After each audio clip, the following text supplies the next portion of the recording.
Abdurrahman bin Auf adalah sahabat yang paling kaya. Beliau dikisahkan pernah memborong dagangan dari kota Syam dan dibawa pulang ke Madinah. Aisyah radhiyallahu anha menceritakan, Abdurrahman bin Auf seringkali membawa pulang 700 kontainer dagangan seperti barisan pawai yang tak ada putusnya. Abdurrahman bin Auf adalah sahabat Rasulullah yang terlanjur kaya, sehingga sering disindir oleh Rasulullah, bahwa Abdurrahman akan masuk surga dengan berjalan merangkak. Para sahabat penasaran ketika mendengar perkataan Rasulullah ini. Kenapa dia masuk dengan merangkak tidak seperti sahabat lainnya yang berjalan super kilat pada waktu masuk surga? Rasulullah Shallallahu Alaihi Wasallam menjawab, sebab dia terlalu kaya. Abdurrahman bin Auf sering menangis teringat sabda Rasulullah ini. Beliau sering berdoa, jadikan aku ini miskin. Aku ingin seperti Mus'ab bin Umair atau Hamzah yang hanya meninggalkan sehelai kain pada saat meninggal dunia. Mus'ab bin Umair ketika jasadnya dibungkus kafan, kakinya tertutup tapi kepalanya terbuka. Ketika ditarik ke atas, kepalanya tertutup tapi kakinya terbuka. Ya Allah, menangis di dalam setiap doanya. Abdurrahman bin Auf ditakdirkan menjadi orang kaya selama hidupnya.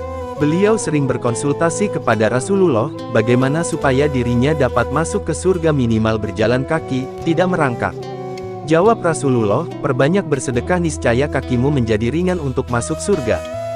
Dalam catatan sejarah, pada akhir hayatnya Abdurrahman bin Auf berwasiat membagi hartanya menjadi 3 bagian, sepertiga dibagikan untuk modal usaha sahabatnya, sepertiga untuk melunasi hutang-hutangnya, dan sepertiga lagi untuk dibagi-bagikan kepada fakir miskin. Semua dilakukan untuk meringankan langkahnya memasuki pintu surga. Abdurrahman bin Auf berusaha keras agar bisa menjadi miskin. Setelah perang Tabuk, kurma di Madinah yang ditinggalkan sahabat menjadi busuk. Lalu harganya jatuh. Abdurrahman bin Auf menjual semua hartanya, kemudian memborong semua kurma busuk milik sahabat tadi dengan harga setara kurma yang bagus. Sahabat gembira sebab semua dagangannya laku. Abdurrahman bin Auf juga gembira sebab berharap jatuh miskin. Tiba-tiba, datang utusan dari Yaman membawa berita, Raja Yaman mencari kurma busuk. Di Yaman sedang berjangkit wabah penyakit menular, dan obat yang bisa menyembuhkannya adalah kurma busuk. Utusan Raja Yaman berniat memborong semua kurma Abdurrahman bin Auf dengan harga 10 kali lipat dari harga kurma biasa. Allahu Akbar, orang lain berusaha keras jadi kaya. Sebaliknya, Abdurrahman bin Auf berusaha keras jadi miskin, tapi selalu gagal. Benarlah firman Allah, wahai manusia, di langit ada rezeki bagi kalian. Juga semua karunia yang dijanjikan pada kalian, surat Az-Zariyat, ayat 22. Tak hanya itu, Abdurrahman bin Auf pernah memberikan dagangannya sebanyak 700 ekor unta untuk dibagikan pada penduduk Madinah. Ia juga berwasiat agar setiap muslim yang ikut perang Badar yang masih hidup diberi 400 dinar dari hartanya. Abdurrahman bin Auf adalah sahabat Rasulullah yang gagal miskin. Karena takut masuk surga dengan merangkak, ia makin gencar membelanjakan hartanya di jalan Allah. Alih-alih hartanya berkurang karena disedekahkan, yang ada malah terus bertambah.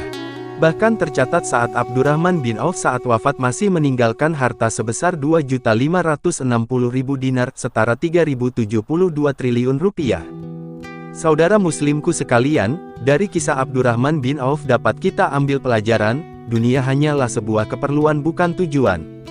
Keperluan untuk menunjang sarana menuju akhirat, karena Abdurrahman bin Auf menjadikan dunia, hartanya, hanya di genggamannya tidak masuk sampai ke hatinya, jadi apabila dunia ada dalam genggaman tangan maka akan mudah melepasnya. Sebaliknya, apabila dunia sudah masuk ke dalam hati, maka akan mengotori hati sehingga susah untuk melepaskan dunia, karena sudah menganggap dunia sebagai tujuan, maka akan timbul penyakit hati yaitu bakil, menumpuk harta untuk memenuhi hawa nafsunya, was-was takut miskin dan takut mati, dan tidak mau mezakati hartanya. Semoga kita semua dijaga Allah dari sifat-sifat yang demikian, amin ya robbal alamin. Jadilah sebagaimana tukang parkir yang mengetahui setiap mobil yang diparkirkan adalah sebuah titipan, ketika pemilik mengambilnya maka ia tidak akan merasa sedih dan mudah untuk mengikhlaskan mobil-mobil yang ada di lahan parkirnya. Itulah gambaran kezuhudan Abdurrahman bin Auf. Dan beliau sadar tujuannya kembali ke kampung akhirat dan ingin berkumpul dengan orang yang dicintainya, yaitu Rasulullah Shallallahu Alaihi Wasallam. Itulah kisah Abdurrahman bin Auf dan hikmah yang dapat kita ambil. Semoga Allah memberi kita kepahaman dan memudahkan kita untuk mengamalkan dan menyampaikan. Setidaknya minimal kita ceritakan kisah-kisah sahabat kepada anak, istri dan orang-orang terdekat kita untuk meneladani dan mencontoh orang-orang soleh. Sebagai lahan dakwah kita mengamalkan perintah amar makruf. Sekian sahabat iman yang mengharap ridho Allah. Subhanallahi wa bihamdihi, subhanakallahumma wa bihamdika, asyhadu alla ilaha illa anta, wa astaghfiruka wa atubu ilaik. Wassalamualaikum.